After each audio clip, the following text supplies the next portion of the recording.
Oh yeah, and welcome to episode 55 of the Temple Bard podcast with me, Jim Wynn and Philip Noon. We're joined today by Ian Molloy. Ian's one of the funniest men on my For You page the last few weeks. Thanks for coming, Ian. Thanks, brother. Yeah. Thanks for having me. Yeah, we'll just keep your mic up there when you're talking. Yeah. Thanks, brother. Thanks for having me. Cheers for that. And just tell us a bit about yourself. How did you get into the creating? I've been doing it years. Like we had, I don't know. Do you remember Bebo? Yeah, of course. Yeah. We done a show on Bebo years ago. We had a shit all camera, you know, like in the flashbox. Yes. Good stuff. Am I allowed course? Yeah, you can do it. Yeah, you can do what you want. Yeah, geez, yeah. Just gonna have to leave. We tried to do a cop show, right? Fake mustaches and all the usual. Oh, Right. yeah. We didn't know how to do sound, so you couldn't hear that. Right. So we done a couple of episodes of like, fuck it, cut it into a trailer, put music on it, get it up. Yeah, And then yeah. that became the joke of like coming soon, season one now. Okay. We'd be like, where's season one? Like, you by yourself. We have a similar story because we did when we first started the podcast. We did an episode that we just talked. We gave away too much fucking. No, we information. went far too big too. So in the first episode, I was stabbed and all. We've never spoken about it on the actual podcast, but in the first episode we went balls to the wall on everything, and we listened to it back, and I was like, if we put that out, we'd probably never get a gig anywhere ever again. I get that. So we had to be a bit careful with it. Yeah. But yeah, no, I've been doing stuff like that. I do plays in school, like I do a bit of acting. Yeah, I tell you. So I do loads of stuff. TikTok obviously kicked off during the pandemic. Yeah. Starting there.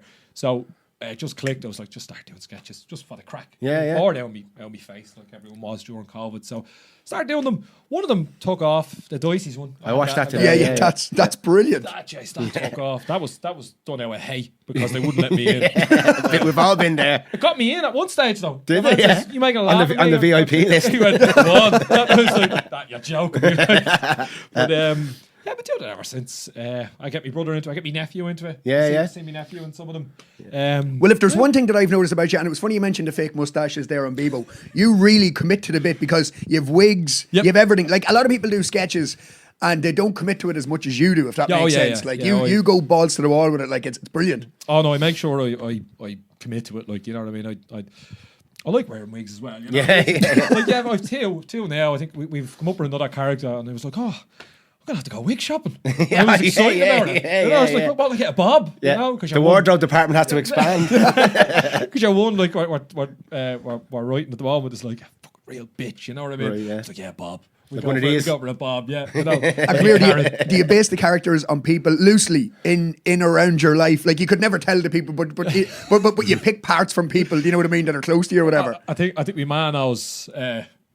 Who the Mark character's based on. It's hard with the hide, like, you know, because half of that stuff is made up and half of that stuff fucking happened. Like she's more like that than she'd be willing to admit. Yeah. You know what I mean? But you know, all based off of, you know, past events. I used to go to the pub a lot with me dad years ago. You know? Yeah. Now, you'd meet characters when you did that. Yeah. You know, the fella in the pub, your dad's mate in the pub. Fucking brilliant. It's brilliant, man, if you haven't seen it. That's me brother Connor doing that. It's a 4-pack of bounties. Can't talk to you for long. He was adamant that was left in. You know, you have to keep that in. But, we've loads of ideas for Bellap, like, you know what I mean, for his sister and his wife and all the usual. We'll do all that. But it's all based off past experiences, people I know, you know, that kind of thing. I'll get an idea off someone, like my brother might say something, or, you know, before he'd be mad.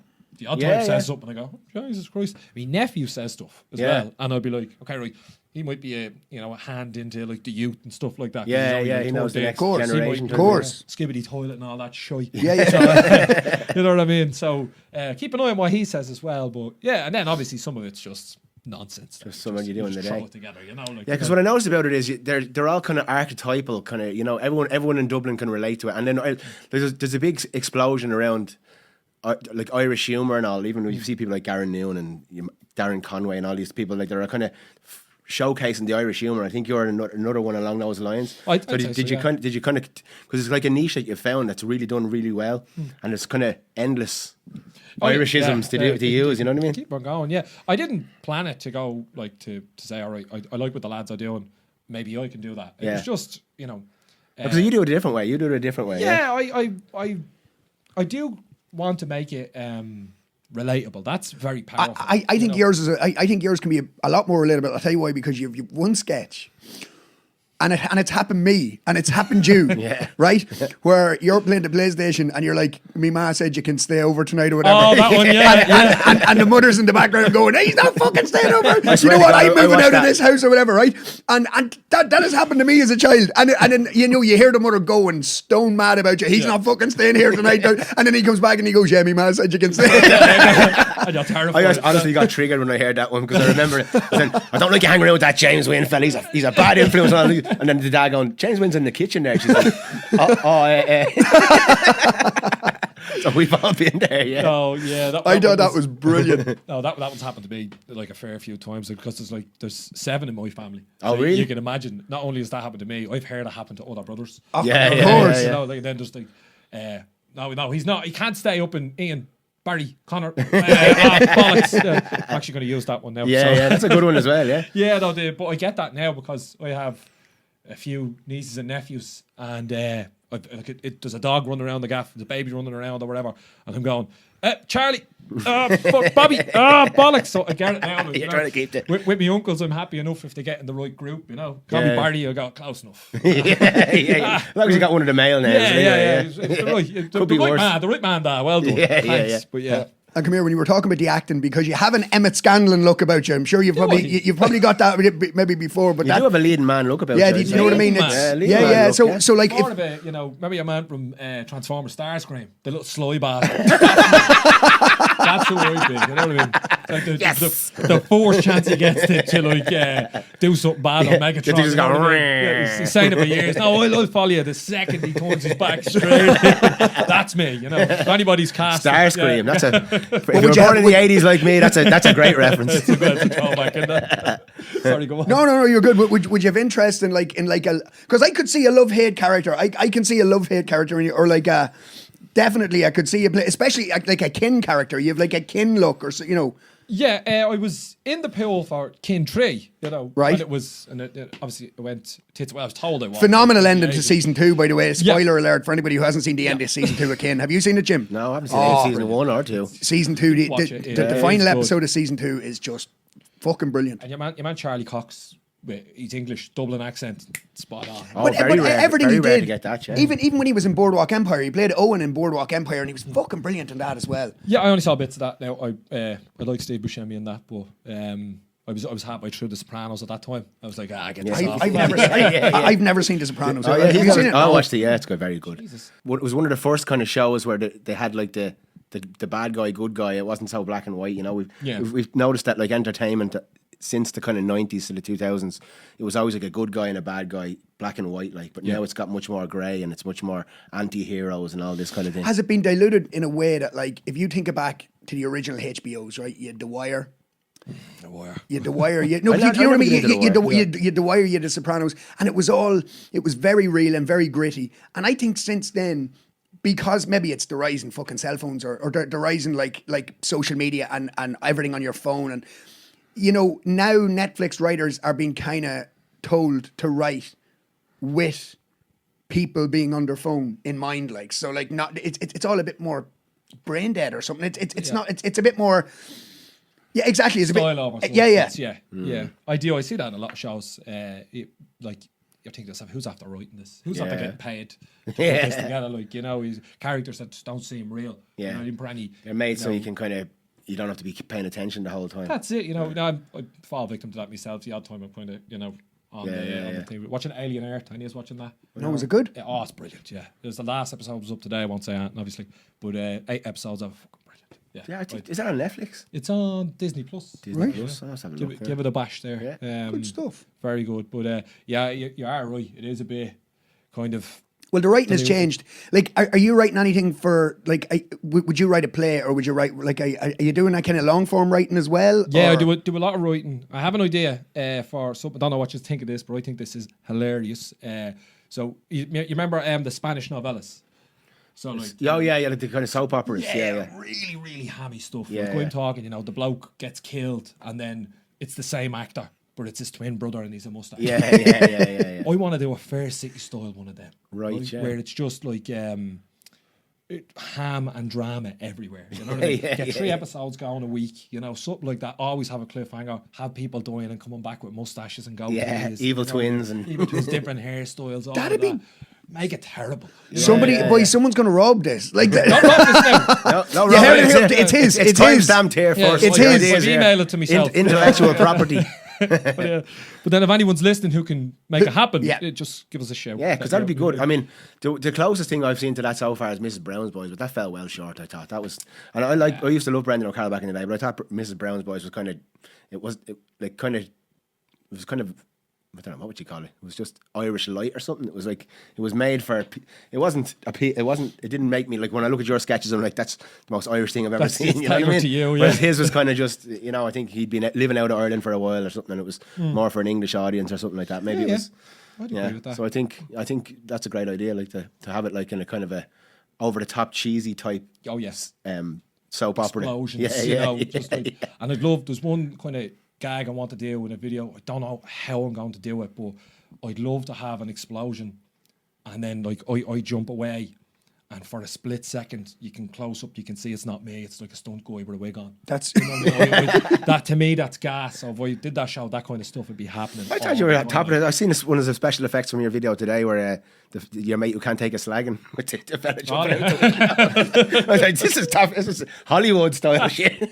That's I kind of had to dial back on them. I was the fake versions of me were getting more and more elaborate. Right. And I had this idea one day to just get a load of balloons, right, and get saran wrap, and that's how I'd make the fake Ian. Right. But on the same day, there was a fella coming in to fit the blinds.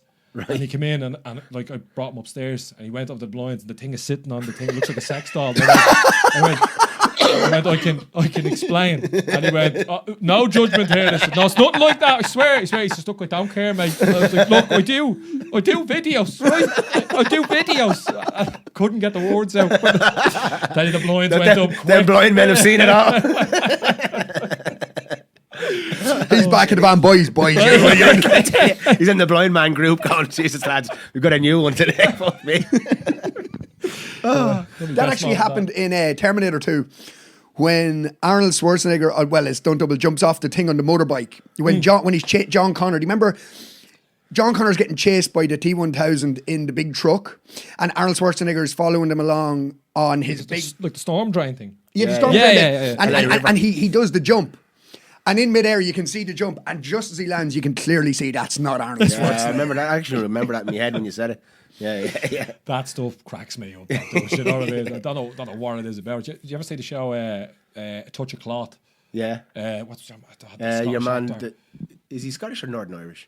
Maybe he's Northern Irish. He's your man. He was in the Mummy films as well. Yeah, he's a United fan. Famously. He's all right then. Yeah. Good lad. Yeah. Sound he is. What's his Nesbitt. Nesbitt, yeah. That's him. Yeah. James Nesbitt. Yeah. James Nesbitt. That stuff is gas. You know, people coming up and he's like, you can't go in there. He's like, I'll do whatever I want. Opens the door and it's a brick wall behind it. You know, Yeah. It's like airplane or something like that. Airplane. All that stuff cracks me up. Or Naked Gun. I haven't seen the new Naked Gun. It's supposed to be decent. I watched a bit of it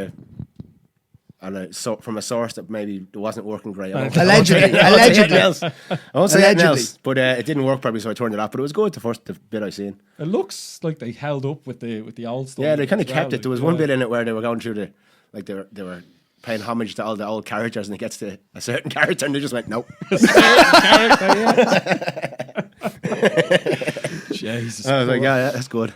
OJ, yeah. The old OJ. So not everything holds up over time, huh? That's true. Yeah, some of the stuff he said, if you look back at it now, it's very very unsavoury. Like, got to stab your woman. It's like, mate. Yeah. when art imitates life and all that jazz. Yeah, but sure. Imagine. Were you? How old are you, Ian? If you don't mind me asking. I'm 35. Yeah, so you would probably remember the OJ thing, do you? Or just before? It was probably just before. Just before me, I think. Yeah. I watched it on the Netflix thing. Yeah. So you were born in 1990, were you? 1990. So you would have been 4. I was born in 86. I can remember. I was about 8. My mother, like, nearly every night was just glued to it. I was in an Irish college in Donegal. There was like 9 of us in a room on bunk beds all watching it every day. They didn't do it on scale, you know. Bronco. I'm trying to remember what white is in Irish. There's a sketch in that now. I tell you. Yeah. If you don't mind, I'll take Yeah, that. no, you take Yeah, that. 100%. You take that. Yeah, like police chases in Oscailga. He's telling the bookies with his mate. Bellap, yeah. Bellap. Oh. What do you use for them? Do you use like Snapchat filters? Snapchat filters. Wherever you can find, really. Yeah, I know yeah. TikTok does have some, but like the day we were writing that, like me and my brother, we sat there, we pissed ourselves laughing. Yeah. Because once we got the right one we wanted, I just every time he was Just saying is. something, I couldn't stop laughing. It was doing the work for him. Yeah, Do you know yeah. what I mean? Like the eyes were going all over the place. And the thing was making random faces. I was like, "This is gold. This is gold." It's perfect because it's just as soon as you like the premise, like your dad's making the bookies, and you hear him talk, and you see the face, you just go. It all just comes together. There it perfectly. is, and the smell. You can get the smell of arse and cigarettes and fucking. I can't stay long now. Dipping is waiting for me. I can't stay long, and it'll stay for fucking hours. Yeah. Can't talk to you for long. 3 hours later, he's It's still still pulling the ears off. waffling on. I think it's only right we ask you because you do use faces and stuff in the video. Are you Lewis Doyle Singer? We just have to ask you now, just while we have you. Just why, have you seen Lewis Doyle Singer? Have you? No. What's this? So he's your man that has the filter on his face, and he does all the covers of old Irish songs, but he does them like in a pop style. So he'd be like, "On Raglan Road." Oh yeah, have you seen this lad? Have you? No, so he does like he does. He literally did a full set at All Together now. Oh, did he? With like his face blacked out and all. There was thousands of people at it and all, and he. I must have a look. I like that kind of stuff. Speaking of like Irish humour and the Irish vibe, like he's another one. We give him a lot of airtime here. Yeah, we do. We love him. But if you go into the comments, like nobody breaks the wall, kind of thing. It's like everyone's like, Jesus Christ, Lewis, that brought me to tears. Like Unbelievable. everybody stuff. in it is like takes it like bang on serious. It's brilliant. If you want to have him on the podcast, We tried. So I asked him, and I said, would you come on via video link where we just ask you questions? And it's just his schedule at the moment with tours and his new material and everything. Yeah. oh, really? He's that? Yeah, he's doing very well. Yeah, Good. Right. Oh, he's not playing a prank on me here or No, something. No, I swear to God. Look him up when you're. No, I swear to God. Look him up when you're finished. Lewis Doyle. Lewis Doyle Singer. Singer. Right, I'll have a look. He's just another one along those lines of like Irish creators that have really sprung up in the last few years. Just people who are like, they take the Irish humour and they've brought it to a bigger audience. Like it's become a new export. Like I think the first was probably Cian Toomey, was he? He was probably the first. he was from the Facebook days. I remember. He was in the Facebook days. Yeah, he would have been. Yeah. Darren and Joe were doing a bit, but now Joe always done some. John McGuckin. Yeah. He always done fucking the Wind Up Merchants. I done a few sketches with them. I don't know. If you remember. Yeah, I remember them. Yeah. So that Bagsy. was- Bagsy was one of their yeah. biggest ones. Did you ever see that? No. Your man lands up with his. So they were like doing Bagsy or whatever, like, and it was just like, oh, Bagsy this and Bagsy that, and then some fella lands up with his girlfriend, and your man just goes, Bagsy, you're bored. and he was like, oh, I was going to propose to her, and your man looked at the ring and he goes, Bagsy. Just took the ring and walked off. And she was like, are you serious? You can't Bagsy me, like, or whatever. And he's like, and your man was like, oh no, that's how Bagsy works. Like, he just Bagsy Jim. She has to go off with him then. Like. They were very good. David McDermott was one of the uncles in that. I don't know if you've ever seen him. He's probably the most natural musician comedian I've ever seen in my life. He's hilarious. Yeah. Like, I mean, and he doesn't do it. They've actually done a new one recently. He kept something to do with a dog. I seen it yesterday. He kicks he kicks kicks it in the water. He is the funniest man on the planet. I don't know why he's not doing sketches. Right? He'd be huge. Like, Yeah, he's yeah. hilarious. Now I like Joe, I like all the rest of them, but there's something about him. He's gas. Yeah. I was supposed to do one with him not so long ago, but fell through. But big And does he fan do of David. stand up or something, or is he not just just couldn't be arsed? Last I heard, I think he was a butcher. Oh yeah. I'm sorry if I'm wrong, Dave. If you are watching it, he's just family man, gets on with his life. Yeah, I'm yeah. not interested, And just Yeah, massively. that's what I mean. Man, there's so many musicians I like know that people as like well. that. I can think of a fella right now. I'm not going to name him because every time I see him, he plays guitar. They're like, "You could do this," and he goes, "I don't want to though." I says, "I could get you gigs. You could be doing it full time." And he goes, "Not that I want to." Yeah, Get your gigs. yeah, Please don't. yeah. No, I don't want to. I was like, "All right, okay, grand. Makes sense." Like, Balotelli was like that. You're good at football. Fuck football. Fuck football. Get me a packet of black cats and give me a bathroom. and Pogba, I just want to dance. Oh, Pogba was just shy. I don't know what that says. Overrated. Oh, Yeah. So come here now. We always kind of get into the serious element of things when we're kind of talking on the podcast. Do you for you, how has like your mental health journey been in that most comedians and most people who write comedy write it as an outlet sometimes, as a way to get away from darkness, if that makes sense, or they turn the darkness into light. Would that be would that resonate, or have you always been fairly lucky in that way? Well, no, like anyone else, like any bloke of this time, you know, I have struggles, you know, I have certain issues, but probably all agree on this one. Drinking to beat the bleeding band. 100%. That's probably going on. It's probably a bit much, like, you know. But you don't realise, you don't, like, well, not men aren't kind of as emotionally intelligent as women, and women are so clued into that stuff, and we're so kind of bad at it, you know. It'll take years to actualise these things, like, and you realise this is why I was acting like that, or this is what was going on in my life, this is what's actually happening now, you know. So I'm getting a bit better at understanding them, you know, understanding these things, like why, like I said, big family, so you know, always fucking Irish generational trauma. I'm grand. You know, you're taught. You're just taught. I'm grand. Yeah, to move on with it, but there was loads. Few of points. Few points. It's like lots of times when you're younger and you're not grand, something might happen. You know, like especially when you're a kid and you're kind of impressionable. You have something like you might get battered, or someone might say something to you that you know. Now wouldn't upset me at all, but back then it might really. You've never. You just keep overplaying it in your head. You know, and it's like you know, you wouldn't know what to do, and you wouldn't tell anyone. You wouldn't say it to anyone. You know, you'd see our older brothers. You'd want to put across a feeling of strength as well. Yeah, you know? exactly. Like, you know, like you wouldn't want them to think you're weak. You know, which they probably wouldn't care. It'd probably be a throwaway thing. They'd probably go, "He said what? Right? Come on, you know, the whole gang would be on." That's that kind of stuff. But I'm no different than anyone else. Things affect me, you know.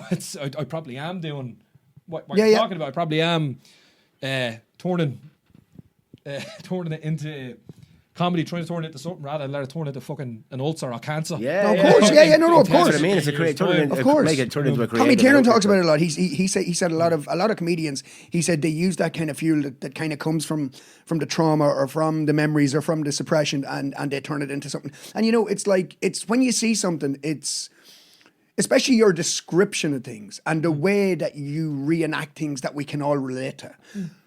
A lot of people have like some people's traumatic memories are being in the pub with their uncle and you know. Yeah. But when you bring it to light like that, it's fucking brilliant. Well, no, like I don't have any traumatic memories from the pub with my dad. I loved that time. You know what I mean? I was one of the ones that would straight away I'd go with him. You know what I mean? I'm embellishing it when I of course I do it. Like I'm leaning doing laps at the pub, drinking red lemonade. Oh man, I was the king in that place. I was loved it. Bacon fries debate the band. And it's one thing I do with my nephew now is when the football's on, we go to the pub and watch it. He loves it. He's like sometimes he'll ask me. You know what I mean? So can we go to the pub to watch this match or whatever? So he likes that kind of community spirit of it, you know, the cheering, you know, if you're watching a match or whatever. But yeah, I only had good memories in that. But, you know, coming from a big family and like my dad was a truck driver and stuff like that, you know, we certainly weren't rich, you know what I mean? So being from town as well, you know, things were difficult. I'm not going to say they weren't, but we had it mostly good upbringing. We mostly had a good time. We looked after each other.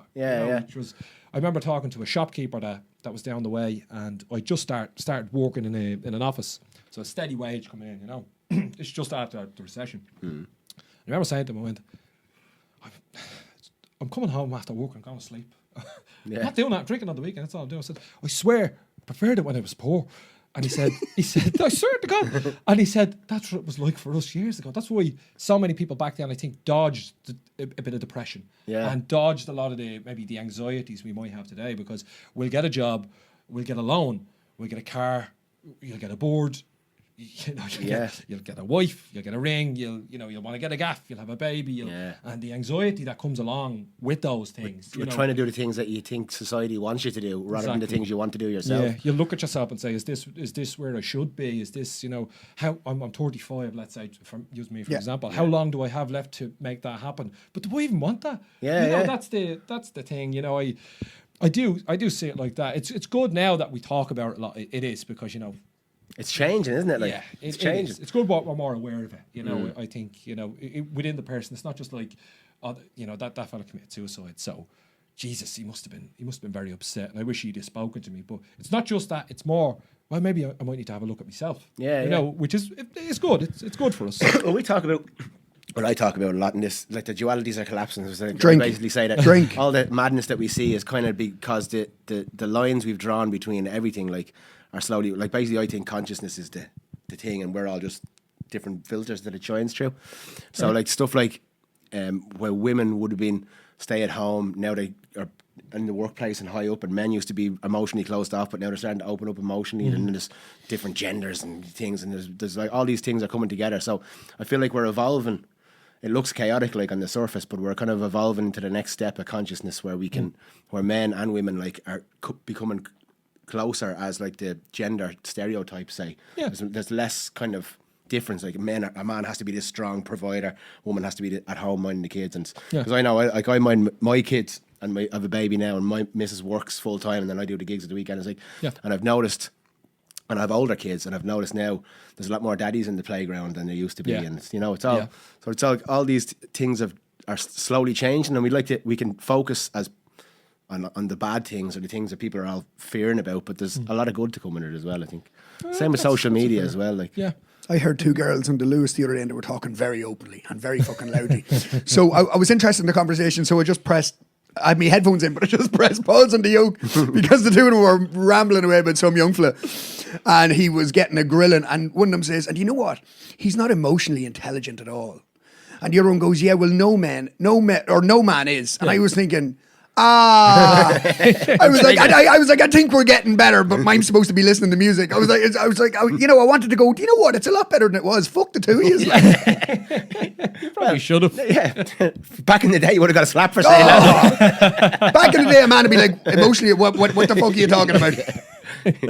Yeah, no, but that's what I mean. Like, like women now have the power to have these discussions as well. So it's like you can say like, but it's just like as these things come together, there's going to be big overcorrections in either direction. You know what I mean? I think we're very.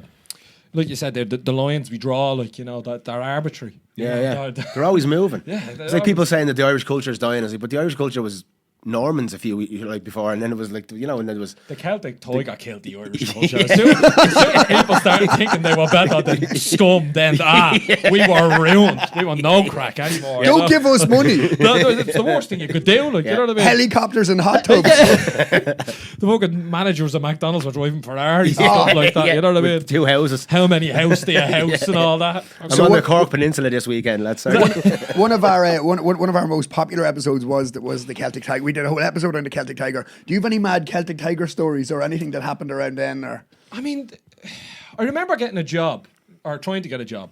I remember people being very up their own arse and too busy for you. You know what I mean? And one of my favourite things, if I ever did stand up, I'd do this. I'd say, my favourite things is that these people were at a certain age and they missed a certain level of the internet. And that missing that level of the internet is why people get scammed on the internet now. So, and then when the recession hit, you know, I remember there was people coming up and they were saying stupid things like, well, kind of after the recession, but they were coming up. These are like people I would have known in my life to be 35, 40 when I was only like 25 or something like that. And they'd be coming up, and you would assume this person is you know, relatively intelligent, rather. They'd be coming up and you go, yeah, do you see they found gnomes, real life gnomes? They just seen that video for the first time. You know what I mean? They'll go, you know. And then there's the old kind of joke of like, you know, when a Nigerian prince emails you directly, you best answer, you know. And I think they were too busy making money to understand that first little entry level to the internet, you know, which the rest of us would have been getting into YouTube and Live Leak and stuff like that, and we would have learned all about this stuff, of course, you know, just naturally, you know, and trying to pirate stuff and not pirate. I know that. LimeWire and all. I went through about 4 computers. We would have been doing all that stuff, and we learned a lot of the lingo of the internet by doing that. These people who are, you know, too busy making money, they were like, that's for nerds. No, I've no time. I'm too busy. I've no time. I've 6 houses. I've no time. What's a Bitcoin to fuck? You know. So I think that trick is being played on them now. You know. I wonder now if AI is going to have that effect on another, like even us maybe. I'd say so. I'd say like kind of 13, 14-year-olds now can probably speak a language that you mentioned skibbity toilet earlier, but they have a different level. When I watched Adolescence. Yes, that opened my eyes. Now listen, I know like the HS, Tiki Taki, Harrison Sullivan and Andrew Tate and you know, like I know the lads have their place now, and and it's like I'm just delighted. Have you heard of HS Tiki Taki Jim? No. Do you know who he is? Yeah. So I'm watching the thing.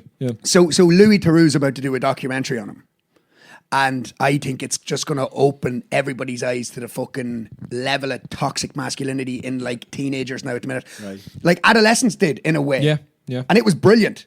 But I think this is going to be on another level. Like, Yeah. You can see it. He's kind of, he'd bring his ma in to talk to Louis after the documentary. All right. They're just trying to have a go at Louis Theroux, and that's not someone you can really have a go at. Yeah, you see, I think what they're trying to do, I think he's done the documentary, he hasn't released it yet, and they're trying to get ahead of it. So they're trying to discredit him. They're trying to say, oh, what about your relationship with Jimmy Savile? And what about, you know? Yeah. But that's the whole thing with Louis Theroux is he's gone to with paedophiles and everyone, but he treats people as humans, and he doesn't he just tells the story. He's not given the judgment is up to you. He's a bystander in it. Yeah. He's a documenter. Fly on the wall. Yeah, I think he's. I think that's very important to have, because when you just say something is terrible and put it in a corner, it just lets it grow. It's the same with like making drugs illegal and having a war on drugs. That's why there's people getting their heads chopped off and cartels and all. It's because it's not regulated. You know, so when you put something into a dark corner, that's when it can fester into something. And probably the same with incels and all this jazz. Like, you know.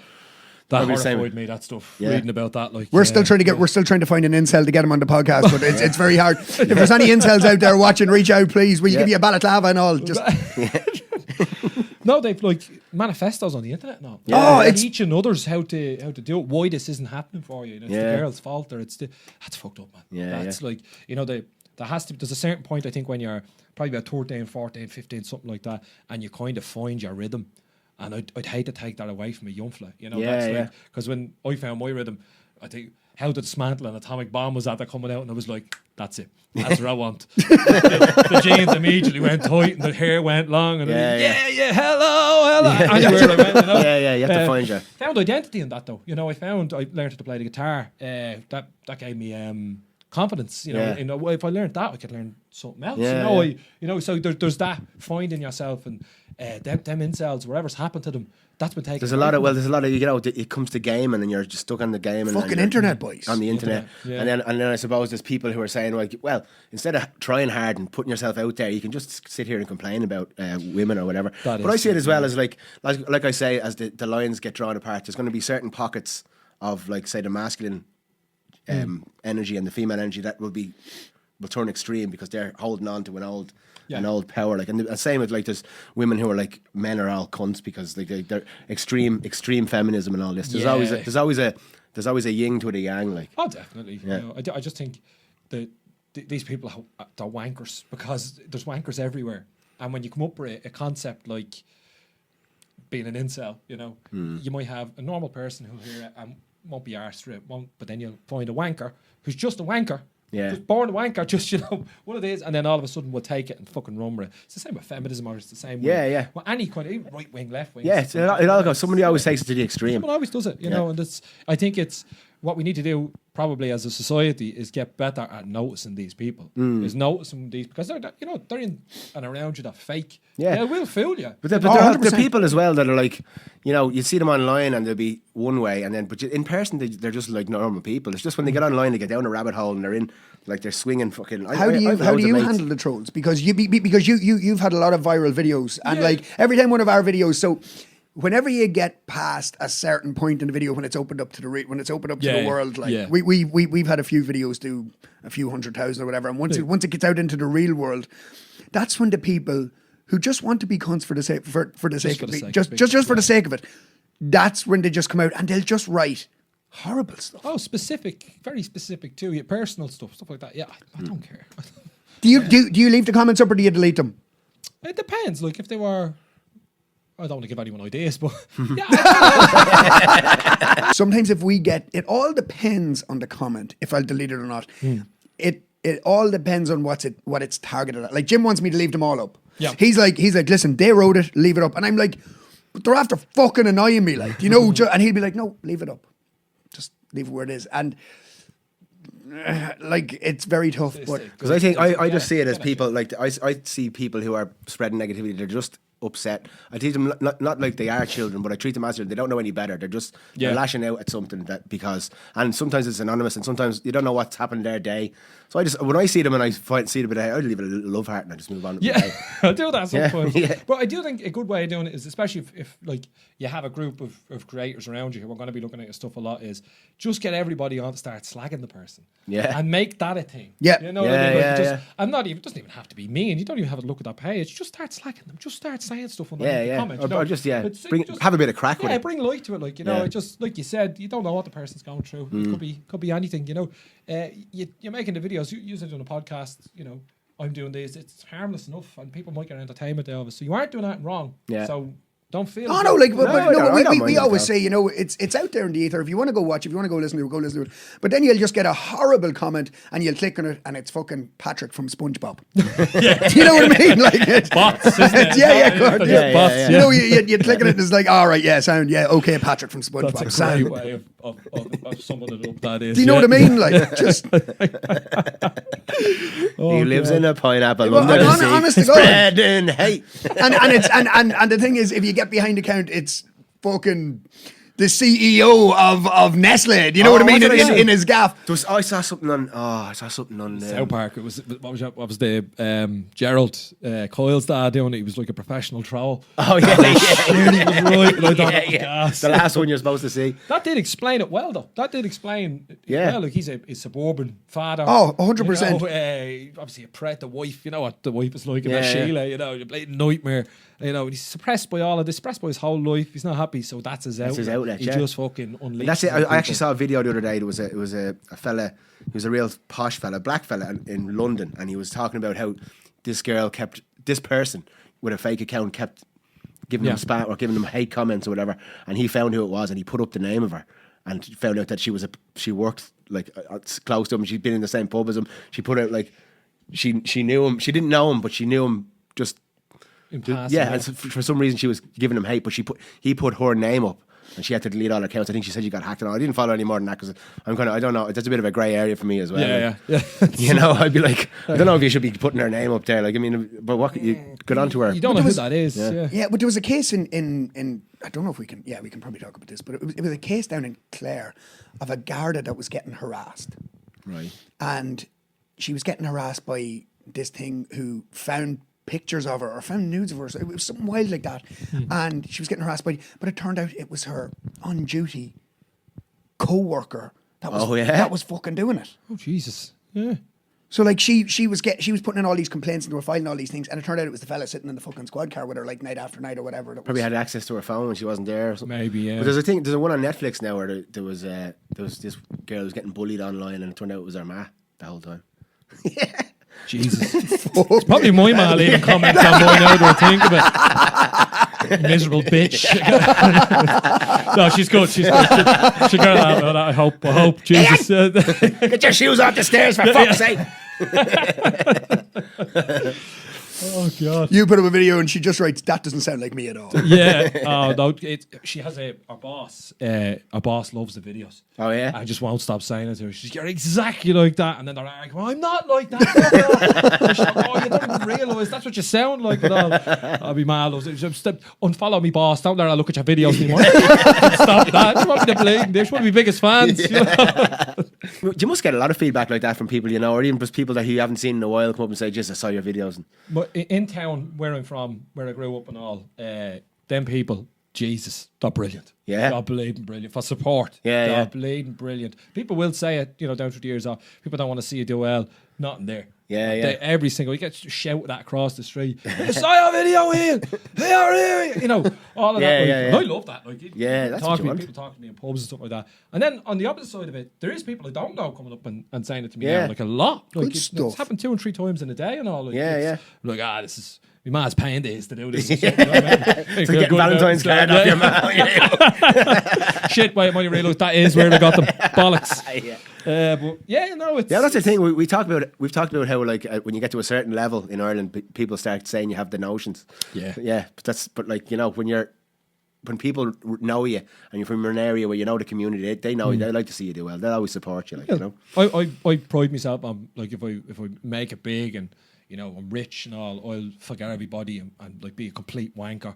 And then people will say the money changed him, but my mates will say, no, he was always he was he was always a prick, you know? The money just gave him options. Yeah, that's it. Just got him away. It must. But I don't know. So when you were coming through the acting thing, because you've been in sketches and stuff like that, you would have come across Barry Keoghan back in the day. He was around kind of early on, wasn't he? He was doing sketches and things like that early on, around the time of the Wind-Up Merchants as well. I'm mates with his brother, Eric. Not mates, we're not best mates. We grew up together and like that, but during COVID, we chatted. Nice fella. I think I met Barry Keoghan once or a party years ago. Look, I mean, years and years ago, but that's it. Never. Because I know he was doing sketches pre-Love Hate. Pre-Love Hate, I know he was doing. He was doing a few sketches and things. He's very good. He's dead. He's very good. I liked him as the Joker. Did you see the deleted scene with him as the Joker? Was it? He's in the film. He's in the Batman film a little bit. Right. It's like a shadow of him. And they obviously shot a scene and had to cut it, but then 3-4 weeks after the film came out, they released it. Right. Oh, it's just dead. Is this the scene where he's in the cell? He's in the cell. Yeah, I've seen that. Yeah, it's very good. good. Because this was real, like Batman the animated series. Batman goes to him for like advice, and I was like, that's deadly. That's really cool. It's a bit like having the angel and the devil. That's what I find with Batman, like as an archetype. It's kind of like they're classic. They need each other. Yeah, they're like the balance. They're the yin and the yang. Like. I love that idea. Yeah, that's obviously like why Batman is the way he is. Like Shakespeare, they just do that over and over and over again. Doesn't matter who's playing him. But Barry Keoghan, I never came across him once. Never. Other than I just saw him at a party. I was pretty sure I saw him at the party and I was talking to him, but that was he was at the Being in Fair City as an extra. Right. And that's what I was talking to him about. Yeah, I'm saying, well done, like, fair play to you, But that was it. No, they're loving to meet him because then, you know, I probably went with him. Yeah. Nothing to do with my lack of talent or that, you know. No. Did you do any of the extra work yourself? Because I've done a good bit of stuff, yeah. I was in a film called Made in Dublin. Funny enough, it was made in Portugal. That's the most Irish thing. It was cheap. I was made in Portugal, but it was fucking brilliant. It was so like I couldn't believe it. I done like 3 auditions for it, and I just was like, never getting this. You know what I mean? Never getting this. And then all of a sudden, I got the phone call, and I was like saying to my agent, I was like, "You're messing with me. Don't mess with me. Is this some sort of elaborate plan to get me kidnapped?" Like, he's like, "Ian, you're going. Will you relax?" I was like, "Right." Blade told everybody in the gap. I said, "We're going to the pub." We all went. I couldn't believe it. Like, I mean, and it was dead. It was 8 days. One day you'd shoot, next day off. Yeah. One day you'd shoot, next day off. Some of the bleeding places they brought us to a ghetto now as well. Didn't like that one. That was great. It's part of the art, you know. That was brilliant. It was great being able to like flex yourself like that. You know what I mean? Because I was like a villain in it. I was a gangster in it. Like, and that's obviously, you hear the WWE wrestlers will tell you, you know, that's the fun, what everyone you know? likes. Everyone prefers playing the villain. You can exert yourself really a lot when you do that. Like, so, oh Jesus, I loved it. It was one of the best experiences in my life. Yeah. They brought the film out. We went to the Galway Film Festival and all. It was absolutely brilliant. Sounds familiar to me. I might have seen it. It's. I think you can get it on Amazon if you not on Prime. Or like you go on Amazon, you have to like rent it or whatever. Right. I won't put you through that. I won't make you rent it for £3. I'm 100% watching this. 100%. That's going to be a challenging wank. But not the most challenging. Sorry about that. Sorry, lads. It's like the old one I used to say, be out chatting to people, you know, and you'd be drunk. I used to throw this one out, and it was like hitting the off switch on a person. Right? You know what I mean? It would confuse people so fucking much. You know what I mean? Like, you know, you'd be mess arguing, you know, back and forth. And you go, that's not funny. My dad died of a blowjob. And they go, what? But one board came back at one, hit me back at one and turned me like it was like an Uno reverse card. You know what I mean? She went, "Oh my God, I'm so sorry, taken or given." And I went, "What? It's none of your business." That's class. I don't know what to say. I think Dublin wit is on another level. I think the quick Dublin wit is just on another level altogether. Like it's you had to be if you're not quick, you're dead. You know, there's a lot of that like where you're just messing. You'll mess argue and it'll be like who can take it the farthest before it goes too far, and you go now come on. Before it becomes a real argument. Yeah. So funny, and you did touch on it there. I don't know if you've done it, or I don't know if it's just the way. But would you do stand up, or do you, or would you think about writing maybe a? No, I think you'd be brilliant at it. From sitting here listening to you, I think you would be brilliant. I wouldn't enjoy it. I'm too nervous. Like I don't like, you know, stick a wig on me and I'll fucking go on for days, you know what I mean? Yeah. Or give me a guitar and I'll sing in front of as many people as you can, even though I'm brutal, you know?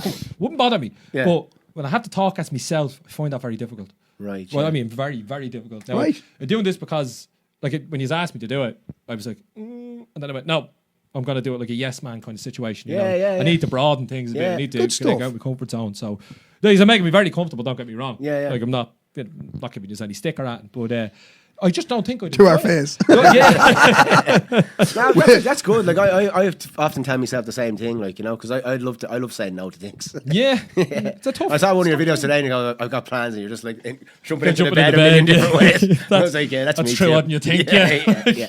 Even the other night, me and Phil went for a few pints, and he goes, "I rang him, like, and he goes, you've hit the wall, haven't you?" And I went, "No." He goes, I was sure you weren't going to come out," and I went, "No, I'll go for it." No, because so he says I said we're going to town for a few pints. It was Monday night. I says right sound. So I got ready and everything, and then I was like, because I knew he had football. He was playing football for an hour, and I was like, right, he's gonna hit a wall. So I'm gonna make my way towards the Lewis, and I'm gonna ring him, and he's either coming or I'm going drinking by myself. so when he said yeah, I was like, deadly. Now I had it in my head. He didn't want to go to town. He was like, we'll go somewhere close because I was like, yeah, sounds. We just made it to Lewis, and I was like, listen, if we're gonna go there, we might as well just go the rest of the way. Where'd you end up? We were in Devitt's on Camden Street. Devitt's is cool. And then we went to Whelan's. Yeah, we went to Whelan's to the silent disco. You had to put the headphones on? Yeah, $5 in it was. Poison. No, what? It was Poison. all right. Like we were talking to actually. Remember the American fellas we were talking to? Yeah, we could probably tell that We could story. probably can we? tell the story. Yeah, go on ahead. So we were talking to these American lads, and one of the guys who wasn't there, they'd come to meet. One of the lads met a girl online from Ireland. They all came to meet her and have a week in Ireland. But one of the other lads had rented a professional girl over while they were there. But he had told her that he would send her money later on, and he never sent the money. So he gave her the address of the hotel that they were staying in. So all the lads were freaked out. He owed her €1,000. Yeah, he owed her €1,000, and all the lads that were there were freaked out that someone was going to come to collect that while they were there. The guy was so paranoid that he thought that we were actually, we were like hitmen or something. So he's in Whelan's, right? And he goes, listen, guys, my friend, and he's like telling us the story so openly, and he's so harmless, this young fella. And he's saying, my friend, he hired a prostitute, and he owes her $1,000, and she's, coming to the hotel or whatever. And he said, so we're trying to stay in the pub as long as possible without going back to the hotel because in case some enforcer or pimp or something lands back. But then somewhere during the conversation of maybe a bit of paranoia and a few drinks, he started explaining how he had nothing to do with it and kept reiterating that he had nothing to do with it. We were like, mate, we're not here to collect money off you. We're musicians. We're not here. We have nothing to do with any prostitutes in Dublin. No, we're not. It turns You're out all right. were both wearing them hats and had leather jackets. That was probably a bad choice. I was just going to try and get the few. Pimp cup, and I'm not bringing this to the pub anymore. What are you on about? Like, where are you getting this from, mate? The poor young fella, though, he was rattled. Yeah, he was rattled. And then Philip went to the toilet. He goes, "I'm just going to go to the toilet," and we never saw him again. He legged it. Yeah. Something like that happened to me in Spain a few years ago. There was a fella who wasn't very savoury, let's say. Yeah. And he was selling stuff that wasn't very savoury. And a friend of mine who remained nameless, for whatever reason, went off for his board. And when I got back to the room, the board is in the room, and I went, what? Bagsy. This guy knew us. But this guy knew us. Like, this guy knew us. This was, 2012. He had the drug dealer's missus in the room, like. In the bed, bro. And I went, that's gas. Get her out of hell. She's like, your one's like, hey, guys. And I'm like, stop. Just stop. Get her out of here now. And like, for the rest of the holiday, I was paranoid. Oh, no, you would be. Every little movement outside, I was sweating, panicking. Like, I don't think your man would have been able to walk up the stairs in the place, if I'm honest. Like, he was on his last legs as it was. But imagine he was some sort of agent and he saw it through this. Liam Neeson job. Oh, gotcha. You know, through the windows on a fast rope. So have you anything coming up? Any videos coming up in the works? Anything in the? A few characters you're working on. You were saying the Bellapverse. We're going to open that up. I love that, the Bellapverse. We have Dimpna, and Dimpna's his wife, and Michelle, that's his sister. Yeah. I've an idea for one about.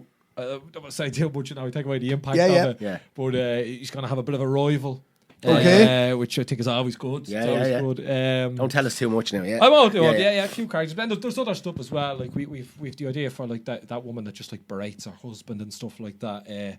We're gonna put Bellap in different situations as well. Yeah. So each time you see him, it's gonna be a new setting. Yeah. I do a bit of stuff with some streamers. I don't know if you've seen them. They might have been in one of my videos. Hefty, his name is. It's Hefty. Very good. They do great stuff. Like, Is he on Twitch or Kick or one of them? he's on Twitch. Right. It's Hefty. Shout out to It's Hefty because he's a Hefty. legend. He always gets me into stuff. He always sorts me out.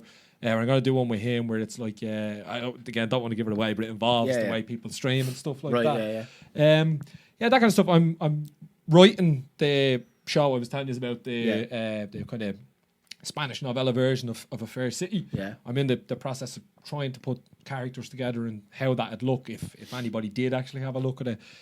That's about it. Not a whole lot, you know. No, I'm, you're keeping- I'm trying my best as the views go up. You know. Yeah, maybe- we're loving maybe it. more- We have more to say we're loving it here. Like, as soon as we've seen it, we'd 100%. love to get you on. Thanks, And lads. I do we're glad we appreciate it. did. We're glad we did. I do appreciate it. It's good stuff. I'm okay with podcasts now. I've no Yeah, more. I Good don't stuff. have phobia Oh, anymore. We this'll popped your be the- cherry in. This'll be the first of many now. You'll be on Darren and We popped Joe your next cherry week. in. Now there'll be two Johnnies looking for you soon. Oh, Jesus. Darren and Joe and the two Johnnies. I'll give you a shout out though. Yeah, you know? you better. Listen, it's always good to do them as long as you never end up on Nicola Talents. You're flying. That's Crime World. Crime World's the only one you don't want to be on. There's no bad press, Philip. No That's bad press. true. Yeah, you know, I think I'd look good on one of those when they do the shaky camera. You know? They get Pierce Brosnan in to play me as Jacket the over the head. reenactment, yeah. She said she was 12. You know, your man. I done a video of did you watch what was the one he was in? What was it called? Him and Tom Hardy. Fuck, they were all slagging his accent. Right. Because he just done this. He's from Ireland, Pierce Brosnan. Oh, Pierce. yeah. Mobland. Yeah. Someone was telling me about that, You know, just doing that. That's all. It was just me. 10 minutes out to watch it. I'm just screaming into the microphone. There's nothing worse because remember when you said earlier there was an English lad who did a good Dublin accent. I says because there's nothing worse than a bad Irish accent, is there? Like, it puts you off. yeah. Like even I used to love Sons of Anarchy, and some of the Irish accents in that were horrific. They were bad. Your man's walk used to just do my head in. Your man Charlie Hunnam. Yeah, it was a just bit. so I was like, oh, go away. But I loved it. But the Irish accents like were just sometimes it's just painful. It's just like nails on a chalkboard. Sometimes It's cringy to you. Did you saw season 3 where they changed the song to the uilleann pipes? Yeah. Instead of a banjo. Oh no, it is a banjo instead of an electric guitar. Oh, I thought that was fucking class. Yeah. I was like, alright, this is my personality now. So that's it for episode 55 of the Temple Bar podcast. Thanks a million for Ian for coming. Legend. We'll be back next time. Stay bold. Stay bold. Did I fuck it up? Anyway, fuck it. Well, that's it for episode 55 of the Temple Bar podcast. Thanks a million to Ian for coming. Legend. Till next time, Stay stay bold. bold. Sláinte. Launch it. Fuck. Perfect.